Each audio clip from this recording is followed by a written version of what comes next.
America's Mississippi River has hit its highest levels for more than 70 years, forcing thousands of people to leave their homes. Rising in Minnesota, the Big River reaches the sea over 2,300 miles away down in Louisiana. Even when it's not in flood, it's vast with an average width of half a mile.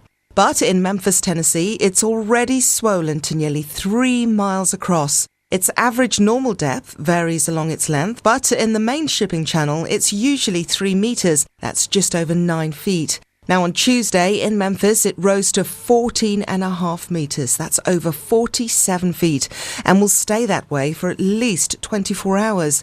And all that water still has more than 1,000 miles to go before it reaches the Gulf of Mexico.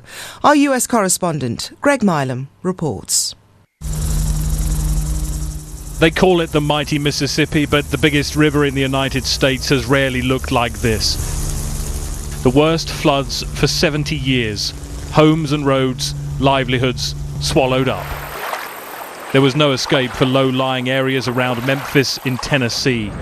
Only a complex of levees and natural bluffs protected the rest of the city.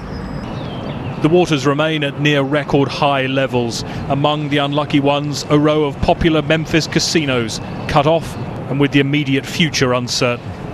Thousands of people have been driven from their homes into shelters, now with nothing to do but wait for the waters to recede. Satellite images from a year ago show the Mississippi as a blue slither.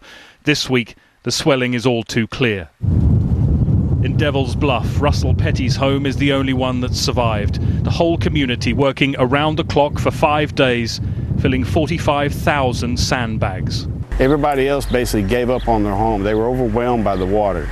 And Russell he hung in there, and everybody pulled together and everybody worked to save his house because he wasn't going to let them give up on him.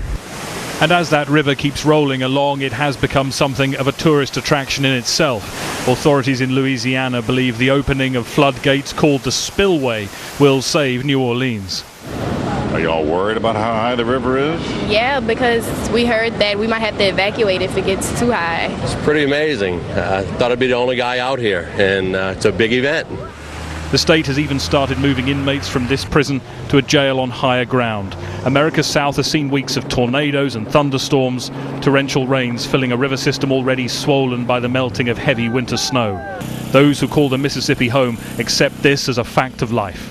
If you're going to live along the river, you're going to take the risk of the river going up and down, and so we were aware of that.